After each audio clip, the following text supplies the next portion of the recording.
even as we sit down to hear your word. God, I pray that you will speak into our hearts, speak into our mind, and whatever that needs to come to life, let your word bring it alive.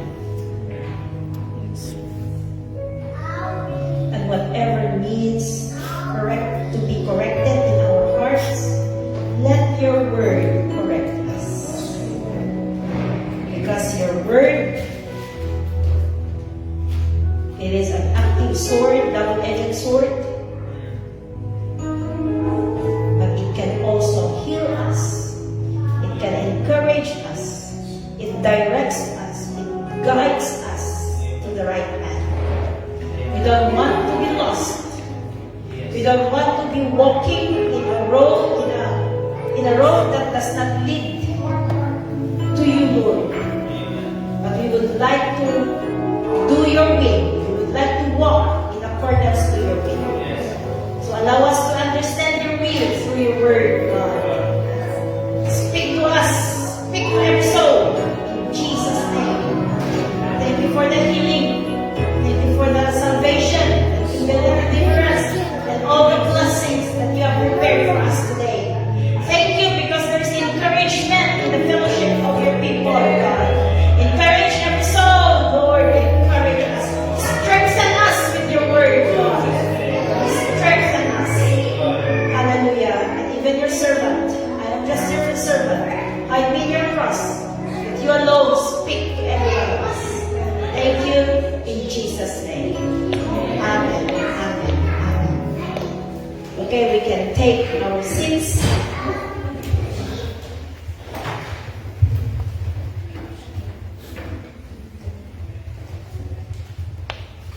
Hallelujah. Praise the Lord indeed for the privilege to be here and to have fellowship with you.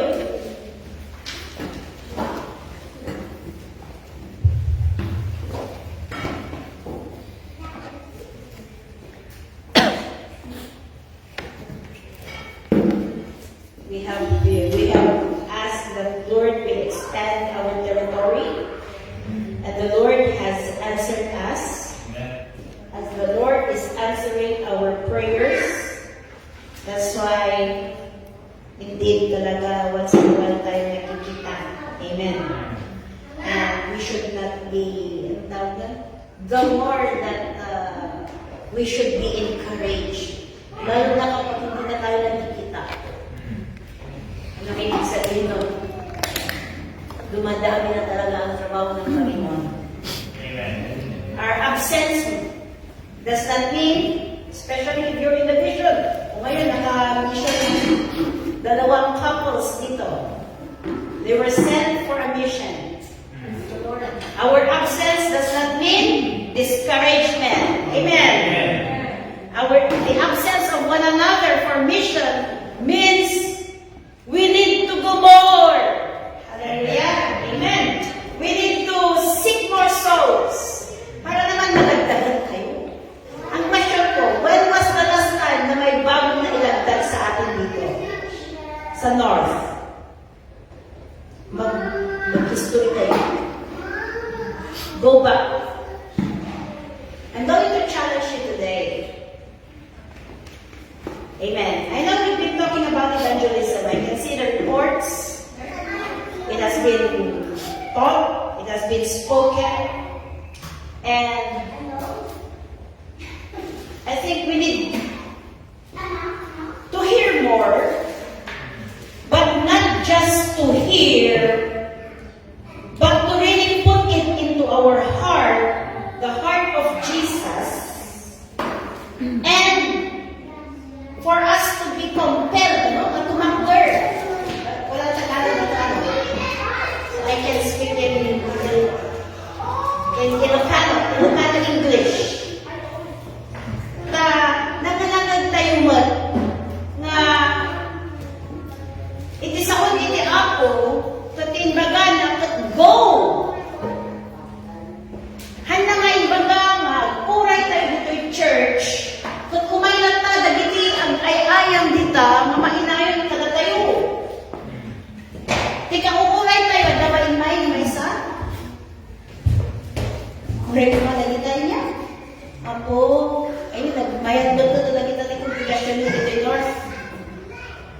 gamay kita.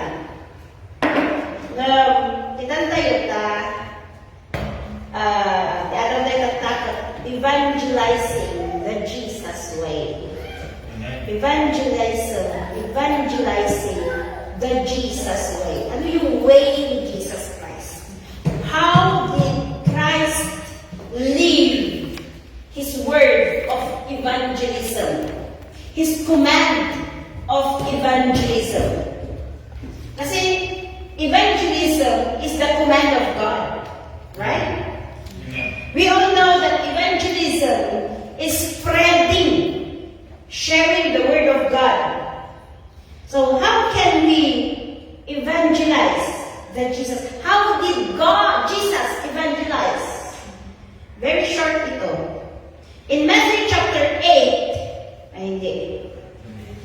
Matthew chapter 9, verse 35. Basahin natin. Are we there? 9 verse 35, Matthew.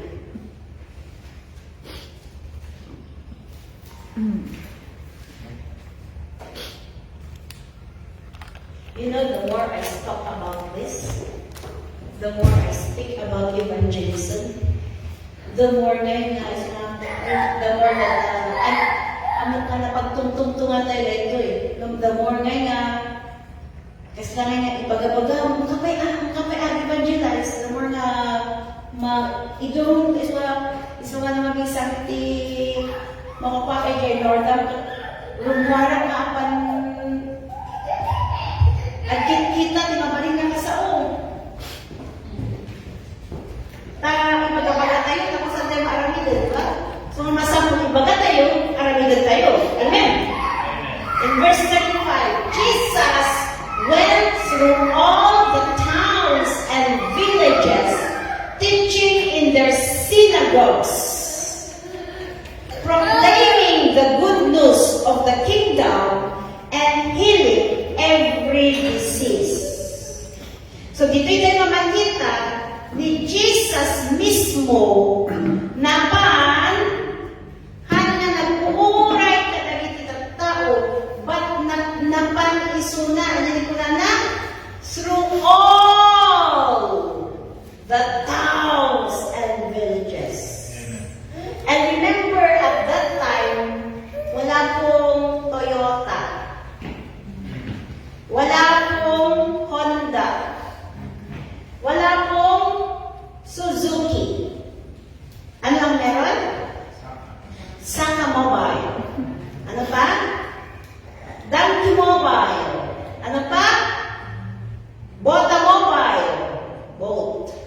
Hindi Bota? Boat. Hindi nagkakahinti ka. So, and it's very slow. So, talagang bumandok agad. Magbagbag na ka. And, nung kita nyo kagi, regardless na transportation is not as quick as we have today. But ano ginawa ni Jesus Christ? He went through all the towns and villages. He went napan-isuna. Napan-isuna. So what is evangelizing the Jesus way? We need to go. Papadat na yung may. Ayan, napanana. Ijay synagogue. Synagogue is a place of worship noon. Ayan, tinatao hindi. Ijay nga gagalan na hindi tinatao. Napanisulat, ayan, tinatao. Naapan na ikasaba na tinaramid na ijay. Napanisulat with a purpose to share the word of God. Yeah? So nga, we need to be, aminin tayo man, sinagtipagpada natin nga, kasabot nga ta nga approach, ano siguro Pilipino, nalakulaka nga ito sa uri niya. Nguno sa bali nga lahi, kasi lang nga medyo narigrigat, medyo adati challenge na nga, dito pa'y panag, kasi lang sa bali, wagas na way of conversation nila is different from us. So, mabali natin challenge na, kasabot nga ta nga ibaga ako. How? we need to ask the wisdom of God Amen. on how to teach us. Amen. Sino kinahigtan itingiwan dito eh. We are all given the mouth to speak. At dapat tinaging, have we ever desired to share the word of God to others? Kadagiti, dapat no evangelism taman, manali ano nga tinapik na evangelism dito Lords. Dapat naman panunod nyo nga, dahil man ti apan tayo bisitahan, dahil man ti evangelizer tayo. Dapat nakakuha tayo eh. Nuawan tayo siguro, let's gagara, Lord, we pray. Wait, this is true. One time, Lord, give me a soul today. Give me a soul today. And I went to the shop. Mamakasan therapy, awan by the soul. So, napanat ito is expansion. And then, apan ako nagbayad at dahil na sinasamok na may isang mother, duwa nga baby, superwoman na nila ito. Ugam na rin ang sa pupush na rin cart na ako pinararami dahil ko din isang ugam mo tapos ang pupush siya rin cart. Kung pinararami dahil ko, bilig na bilig bang ba't ito? Naman nila kayo na ito. Hindi, pinapanipan ko. Where is the husband? At tingin na may sana. Siguro naman the work, possible scenarios. And then I tried to, how old is your son? Daughter, son or son, I can't remember. It's your baby. That was the start of our conversation. And then, ijay ko rin na nakita na, in our conversation, I think she's struggling. She's in a trial. She's undergoing trials and testings.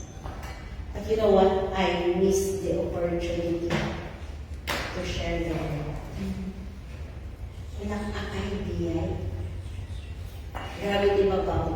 Naman-minsan niya, sumbatan ni Apo, di kararag tayo.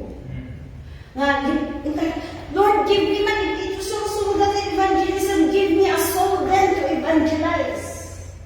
Kaya tayo, hantay lang makikikutan, sumbatan na yung di Apo, di kararag tayo, ngam hantay lang makikita. Kung siguro next time, di kararag tayo, ipakita man Apo, palagi kuman. Mag-evangelize the word, maging lifestyle tayo. Kasi nung maging lifestyle tayo, talagang makakarabidan tayo. Nung talagang makaligagayan tayo. Amen po ba? Kaya di ba mag-evangelize? May isa na ulitin na. Kaya di ba maging evangelist? You know, it does not mean na maging pastor tayo. It does not mean. We can be an evangelist in our, kasi puso dito yung co-workers tayo. We can be an evangelist to our neighbor, to our housemates. Mabalin. Wala na Lord, in the synagogues, pag-purnungan na kitang tao. Tatay, pag-purnungan kitang tao, balbalay. So nga house to house. You know what? And we can, sige, magandang ito. Okay. Tapos ikinanay, Jay, we can, di ba, went through all the towns. Hantay may gawin na maka-evangelize if we do not get out from our comfort zone. Amen. Ayan, di comfort zone tayo. Ha? Self-confidence. Ako iso, maging honest tayo. Di ba? Ang gusto ko ba, di ba, pakawang ko ba niya ang pag-explore na pwede dyan? Nagpatit na balay. Nagpatit na bagay. Nagsuti mga alat. Di ba? Naging comfort zone tayo. Sunawan oras tayo. Pag kumano sa nila, cellphone tayo, mga kontak, kita nyo pa nagpunta ko ni Sister Roida. At dati inawis ko, kakabsat, nasa kakabsat ko, o may tutulog. Nalipatak na ng text, idirabihin. Nalipatak na ng follow-up, idirabihin. Ay, ako. Suma. Kat nagbuan-buan pa man, hindi nagsabat kami nila straight. Wan pastorang maya. Wan pastorang maya. Umay na ako. Nagkinig na dyan. Wan pastorang maya.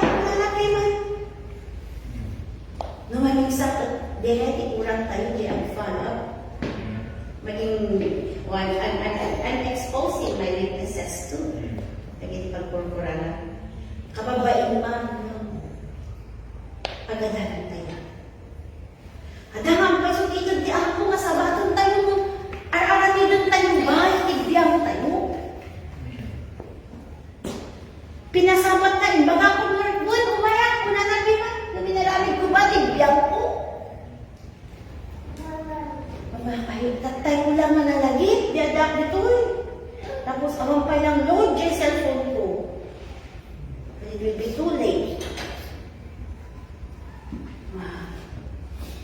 You know, kaya tayo mag-evangelist. Yung talaga nga kaya tayo nga aramidan, itipagayatan ni Ama. Evangelism is one of them. Amen. We need to get out from our comfort zone. Comfort zone na papanunutan tayo suda. Comfort zone na nalayungan ikarararag tayo. Comfort zone na if we need to visit them, we have to travel to visit them. If we need to, kasi na kami nag-asawa na kaano to kaya, kaano kay last na nagkadwata, na nagkimo. Siguro jay, ano yung rason din jay, ang nga yung maya ko manituin. Kumahanap ka na ay nagsakit ni Nathan.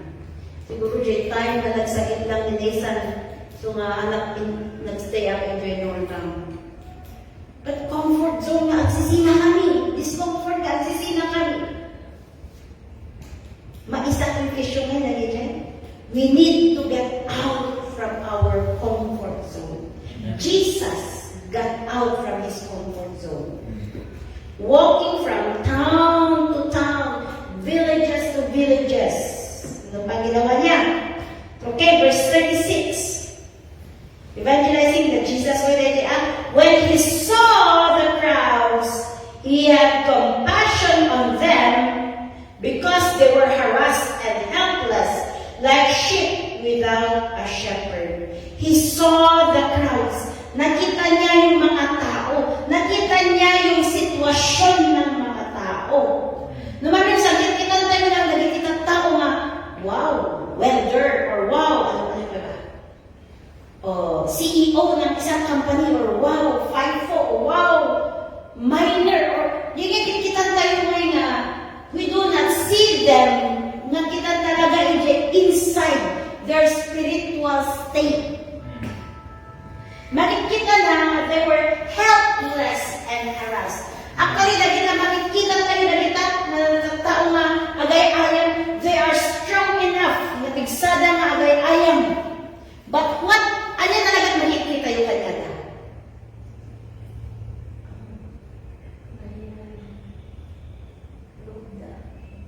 Relasyon, di ba? Hinaan, apay na yung adad, instead na magpada ko mag-gather na mag-church, adad na agay-ayam, di ba? They're happy in other ways, but we're not going to judge them, but I don't want to condemn them. Anya, lumas ka na, adaman natin, time na kapag nag-seek ka ni Apo Diyos. Adaman tayo, relasyon na ka ni Apo Diyos. Ano ba kung magbaga niya nga, awan ko mo sa inyo, tayo mo amo. But my point there is, we go, adaman tayo relasyon na rin yung natao ka ni Apo Diyos. Antay lang nga ikikita ngayon, wow na tigsada, wow na nalagsakda. Because we never know, nga iti may sana tao, dumaminsan, ang lugro pa nga nalagsak, but deep inside, she is or he is struggling. We see beyond our physical way of seeing. We go deeper. We have this nga, nung makita tayo, di may nga, no, dahil ang amoy, kita, helpless and harassed. They are helpless spiritually and harassed by the enemy spiritually. They are under the bondage. Adang awan relasyon lang ni Apo Diyos. Awang mata iti asi tayo kadalian. When time comes, they don't even know Christ. When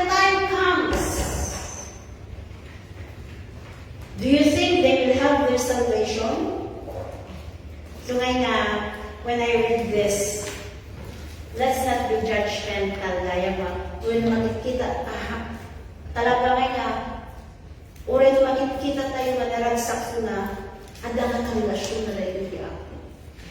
At agkaroon tayo nga i-burden to share the word of God to them. So, Jesus saw their helplessness. Jesus saw their helplessness. Jesus saw the situation. So nga, in evangelizing, if you want very effective ito, I've seen it very effective. We need to listen to the people. We need to learn how to stoop down. Hindi tao to listen to them. We need to, how will I share it? How will I, we need to, amoy ba dyan, adahil willingness tayo mag-dulog iti sitwasyon na. Because once na nag-open na, iti laman, iti puso na, once they open up their heart, that is the best time to share the word of God to them. Amen. Nung naman minsan kada tayo kad we are nagrabaw lang ngayon, let's be concerned iti problema da. So minsan kad bumanlog kaya tayo dun yung problema, di ba? That is our way of going down to their level. Tatlo lang, madamdamagan, pour out na yung problema natin ka, then that's your time to pray. That's your time to share. Amen. At tayo na nga naka-focus iti shallow. So, Jesus, in that way, verse 36, He had compassion on them. He had compassion. At dahil His heart, at dahil puso na kanyada. At let's have compassion. Let's have the burden towards them. Let's have the heart for their souls. Without compassion or without burden, we will never have the driving force to share. Awan nga iti makipush kada tayo na mag-share. When was the last time we shared the word of God to an unbeliever? Or, very po naman yung sharing. Unknowingly, you are sharing the word of God. Sharing your testimony alone is one way of evangelizing. Amen. When was the last time we shared our testimony to an unbeliever? Few months ago. Something may even siya when was the last time we... Ayun, iso ang masapong na gagaratin tayo. Gagaratin tayo. Tapos mo na i-assure tayo dito Australia. Amen po ba? It's not an accident na dati kay Nordam po ng Lord, give Nordam to me. So nga tigas-kastak kapang kami kandinesan, at lumayaw awamot lang kay Nordam na, pang kami ang prayer drive. Amen. And then, napaka-shopping ni Ayuyan, Binesan, Injan. Mga kami at up. Pagpalag, mas pa siya lang, tapos lang ng Marso na, habang kikita mo agad ni Pilipino. At makita mo Pilipino, awisan ka manager, Betty, magtutungtungan ni, awisan ka manager, church, kunangkat, bigla nga. Alis na kami ha? But we never stop. Amen po ba? Amen. So ngayon nga, gagaraan tayo na makitungtong. Gagaraan tayo na ang-awis. Dapat i-prospects tayo. Panunod tayo sa mga tadali, i-prospects tayo. Mabalin tayo na, di Bible study tayo.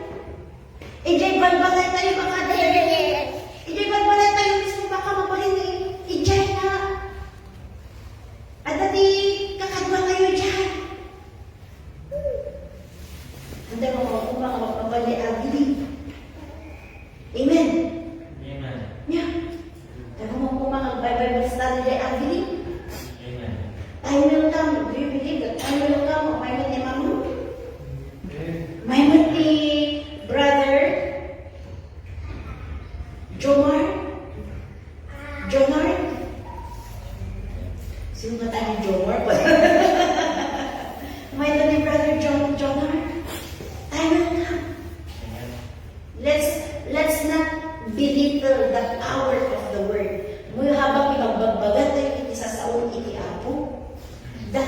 agumulmul-mulat tayo, sibsib-sibugan tayo, babaen, iti panagkararag tayo, ang crackman dahil na natangko-tangkol nga daga.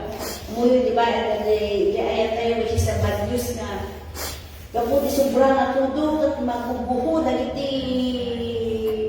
makapa-heartbreak na news, di ayat tayo.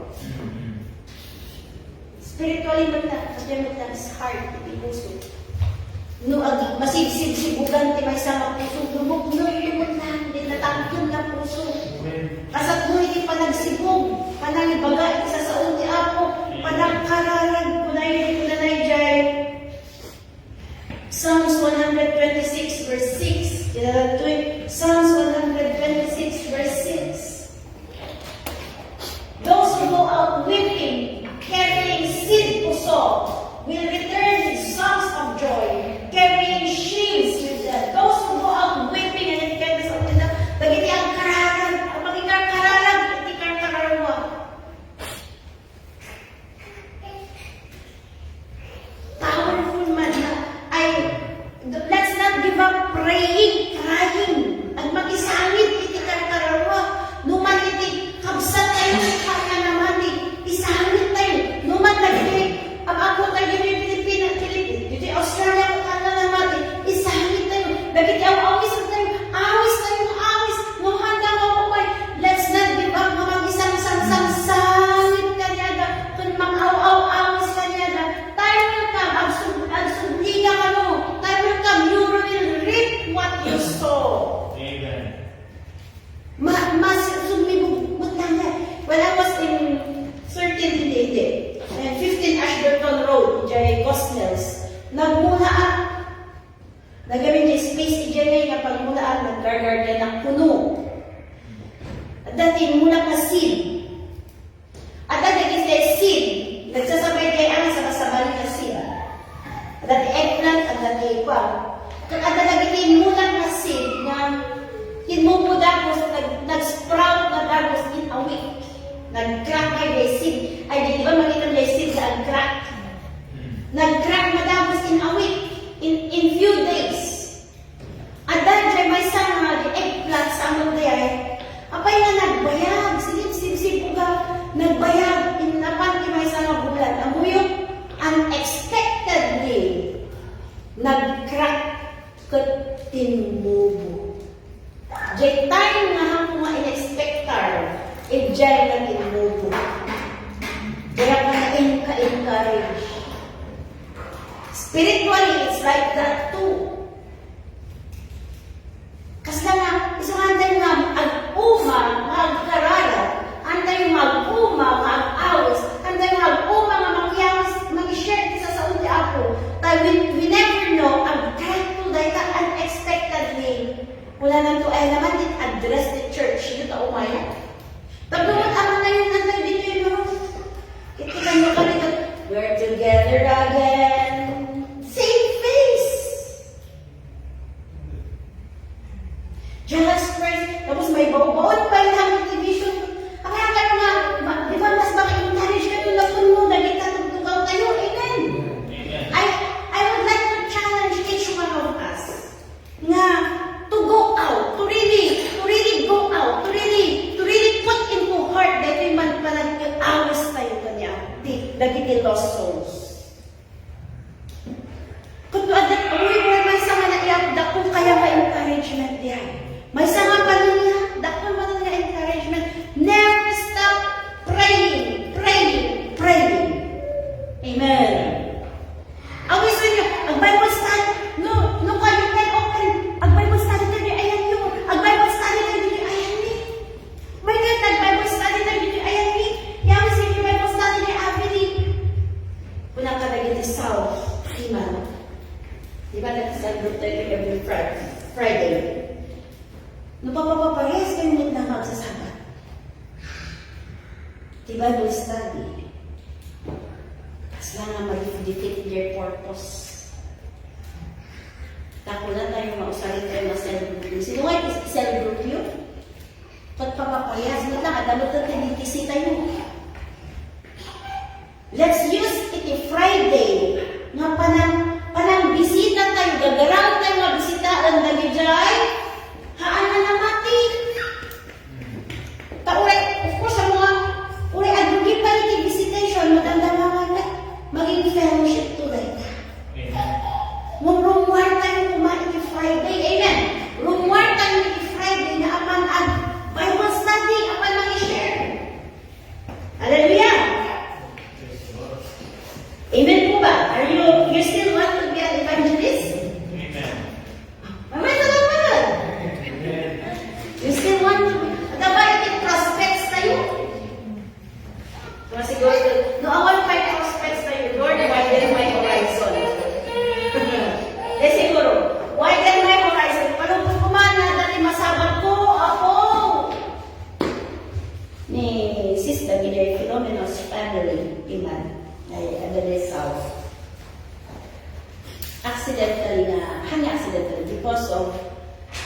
They were not a friend of Brother Jeff and Sister Gian originally. They just met them along the way. And they just nagkakampas ay accident. Ijay, tanapan na nagpa-shore, the Philomena's family. And then nag-meet na rin may isang accident. And then the following day, na-meet na the Sister Gian and Brother Jeff. And that's how and then Sister Gian and Brother Jeff invited them to their house. You come and have dinner after you come from your holiday by Banbury area. So kapag na, Lakelands, alawin na nila Perth. So nag-drop by the Lakelands, the more na-develop the relationship that. And then the following Saturday, let's have Bible study in your house. So we went to have Bible study the following Saturday, di Balay the Philomenos. And now, every week, nung umalang libo, Ijay South. Amen. So, my point there is, hanya dati na friend na. In fact, nuditi, saan tayo man ako, pasabat mo man naroon na kami, kadagiti katao naman kasapulan yan ka. Kung talagaan, natarigagayan tayo. Nga, adangan yung purpose. Ano yung ba, Jay? Kikita ni Brother Jerry, nga na business ko, ay, awisok man na yung business ko. Ufuran man na yung business. Abang mag-isip-sabot ako, business ko, business. Lakbak man na ito eh. Kasi nga, purpose. O life insurance. Kasi malala tayo life insurance. So, kasi lang, no, workplace tayo mo. Okay, sino man tayo, Lord? Di, mabalik na katubaw ko ka-istorya nga.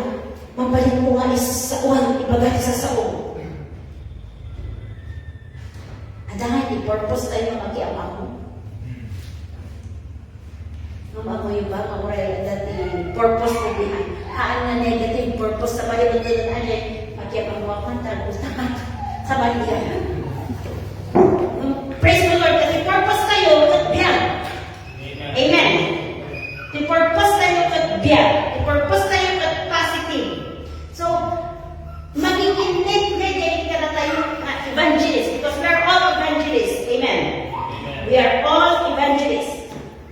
And, so, tapos ko na.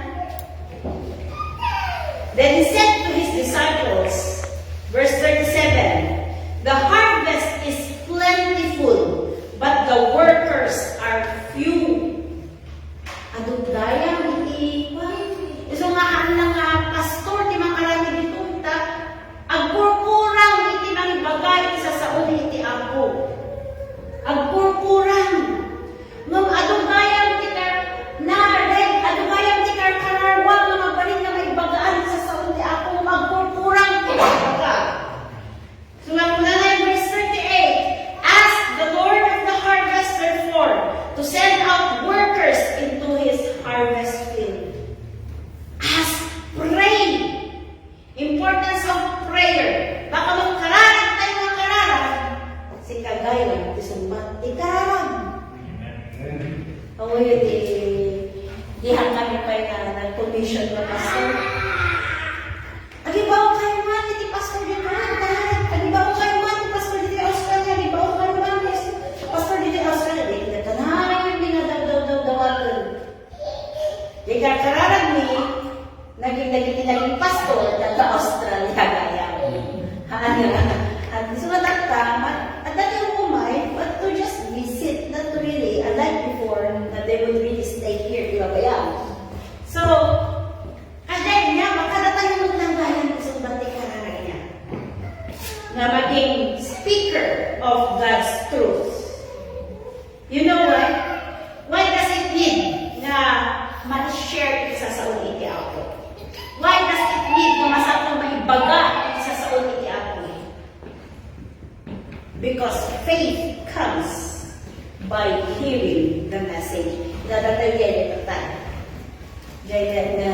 Sunday school. Faith comes by hearing the Rema. Wow. The Rema.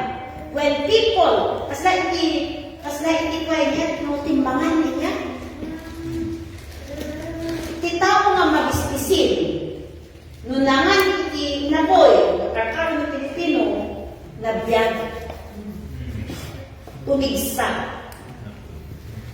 Di tao lang man, hanya makikitaon lang ang physical, kitaon ni lang sa spiritually. Di tao nga na namatay because there are people who do not have relationship with God, they are considered spiritually dead.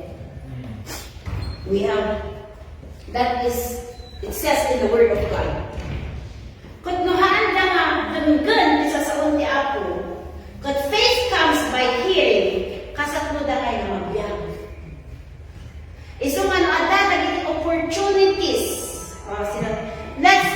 May sapay nga nga, let's create opportunities for people to come and hear the message of God. You know how what Jesus has been doing? He even went into a tax collector's house nga mapagmakipangan. Iso nga pinersecute na sunat at ti tax collector hindi kasi lang ako politiko tatak. Lang ako politiko. Nakurakot.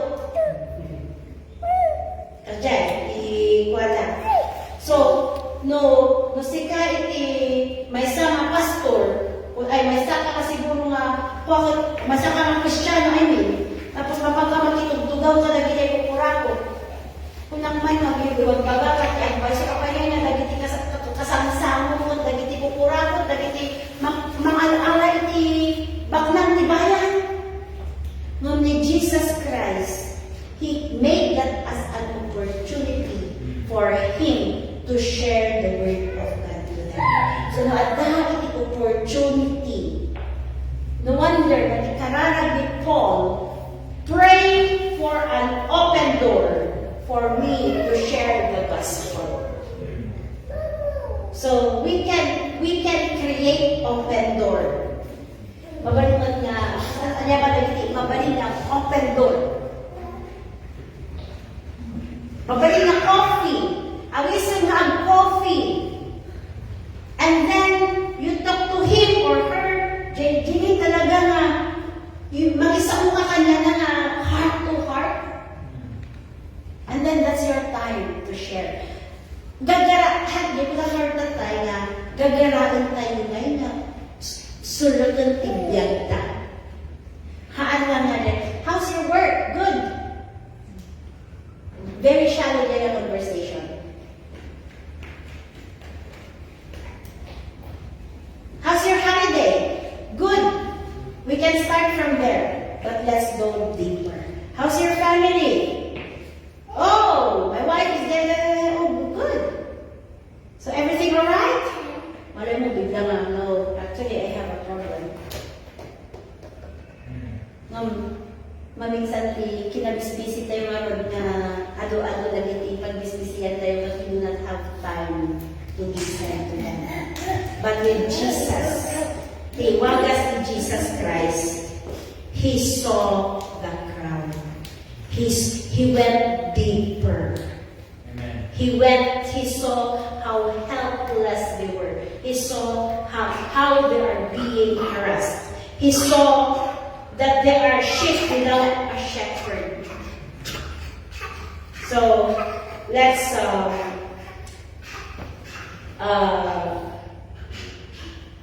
decide to maging channel of let's decide to get out from our comfort zone and to seek for souls. And no tibalay yung nagpabali nga pag-openan for Bible study at lang maamis mo dahil friends mo, why not? Amen. Why not ang mga dangay ti open door na kararag ni Apostle Paul? Hallelujah! In Jude verse 22 to 23, in Jude verse gamita, may sarang chapter na dahil Jude chapter 1 verse 22 to 23.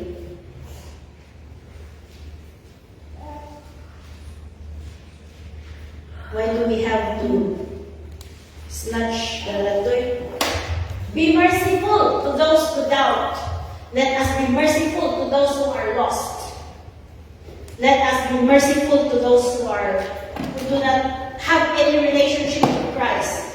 Save others by snatching them from the fire. Amo yun kaya snatch.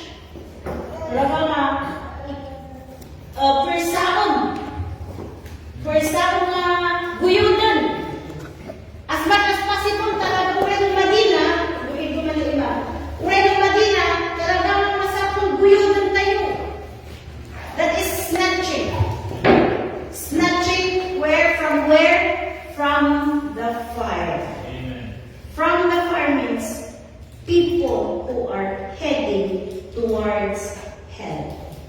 Anyone who does not believe in Christ definitely will head to hell. So na-imagine nyo ba nga, bagit ang amoy kung sa bahay pagpagpalala? Samantala na tayo, gusto papapalan tayo. Nga mamin ano yun niya nga, i-share tayo at handa ka din doon. Sino namin ang mga na-refuse dito eh? May share na, or ang dami tayo share. It's our moment to share the word. Amen po ba? Evangelist. Sabihin mo sa katabi mo, you are an evangelist of God. You are